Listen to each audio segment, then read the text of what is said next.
filsafat itu tidak akan membuat seseorang tersesat dalam agama jika dilakukan dengan niat dan pemahaman yang benar. Filsafat ini membantu kita berpikir kritis dan logis sehingga dapat memperkuat keimanan dengan memahami ajaran agama secara rasional. Ketika dipadukan dengan ilmu agama, filsafat justru saling melengkapi, membantu menjelaskan konsep-konsep agama secara lebih mendalam. Namun penting untuk belajar filsafat dengan bimbingan yang tepat agar tidak terjadi kesalahpahaman dengan pendekatan yang benar. Absolutely, filsafat ini menjadi alat yang tepat untuk memperdalam iman ya, bukan ancaman bagi keyakinan kita kepada suatu agama. Yang kedua, hubungan antara ontologi, epistemologi, dan aksiologi dalam melandasi pengetahuan dan komprehensif. Ontologi adalah cabang filsafat yang membahas tentang hakikat keberadaan atau realitas. Ontologi mempertanyakan apa yang ada, eksistensi, dan bagaimana sesuatu itu ada. Sebagai dasar pengetahuan, ontologi membantu kita memahami objek atau fenomena yang menjadi subjek penelitian. Contoh, apakah hakikat dari alam semesta? Apa itu manusia? Cabang kedua yaitu epistemologi, yaitu cabang filsafat yang membahas cara memperoleh dan memvalidasi pengetahuan. Ia menjelaskan bagaimana kita mengetahui sesuatu, apa sumber pengetahuan itu, dan bagaimana membedakan antara keyakinan, opini, dan fakta. Epistemologi memastikan pengetahuan yang diperoleh dengan tentang keberadaan ontologi itu benar dan dapat dibuktikan. Contoh, bagaimana kita tahu bahwa bumi itu bulat? Yang ketiga yaitu ada aksiologi, cabang filsafat yang membahas nilai dan etika yang dianggap baik dan benar atau berharga dalam pengetahuan. Aksiologi menentukan tujuan atau manfaat dari pengetahuan yang diperoleh dan bagaimana pengetahuan itu digunakan secara etis. Contoh, bagaimana pengetahuan ini digunakan untuk kebaikan manusia, apakah teknologi yang diciptakan manusia ini membawa manfaat atau bahaya. Nah, ketika cabang itu saling melengkapi ya, ontologi menyediakan objek pengetahuan, epistemologi memastikan metode yang digunakan untuk memperoleh pengetahuan tersebut valid, dan aksiologi memastikan bahwa pengetahuan tersebut digunakan dengan nilai-nilai yang benar. Dengan ketiganya, pengetahuan menjadi lebih komprehensif dan bermakna. Selanjutnya, sejarah filsafat di dunia Islam. Filsafat di dunia Islam ini berkembang pesat setelah peradaban Islam menyerap warisan filsafat Yunani dan Persia.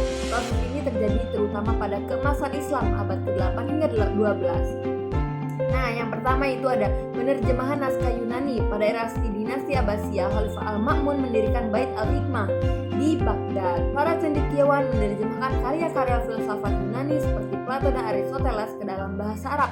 Ini menjadi dasar perkembangan filsafat Islam. Tokoh-tokoh filsafat Islam yaitu ada Al-Kindi dari 801 sampai 873, filsuf muslim pertama yang memperkenalkan filsafat Yunani ke dunia Islam. Ia menekankan pentingnya harmoni antara filsafat dan agama. Al-Farabi disebut guru kedua setelah Aristoteles. Ia mengembangkan teori negara ideal dan hubungan antara akal dan wahyu. Ibnu Sina yaitu seorang polimet yang terkenal dengan kitab Al-Sifa dan pemikirannya tentang metafisika, logika, dan kedokteran. Al-Ghazali mengkritik filsafat melalui karyanya Tahafut Al-Falasifah, kerancuan para filsuf, namun tetap menggunakan metode filsafat untuk membela Islam. Ibnu Rushd, filsuf yang membela filsafat Aristoteles dan menulis Tahafut Al-Tahafut sebagai tanggapan terhadap Al-Ghazali. Ia memperjuangkan harmoni antara filsafat dan agama. Pemikiran pengaruh di barat, pemikiran filsuf muslim terutama Ibnu Sina, Ibnu Rushd diterjemahkan ke dalam bahasa Latin dan menjadi inspirasi penting bagi perkembangan filsafat dan ilmu pengetahuan di Eropa selama abad pertengahan dan Renaissance. Nah, penurunan filsafat di dunia Islam pada abad ke-13, perkembangan filsafat di dunia Islam mengalami kemunduran nih akibat pengaruh konservatisme agama dan serangan eksternal seperti invasi Mongol. Filsafat Islam kembali menjadi kajian penting terutama dalam konteks menjawab tantangan modernitas seperti humanisme, sains, dan globalisasi. Keseluruhan, filsafat Islam tidak hanya berkontribusi pada perkembangan intelektual dunia Islam, tetapi juga membawa dampak besar bagi peradaban global. Nah, the last question, mata kuliah filsafat umum, kesan-pesannya ya.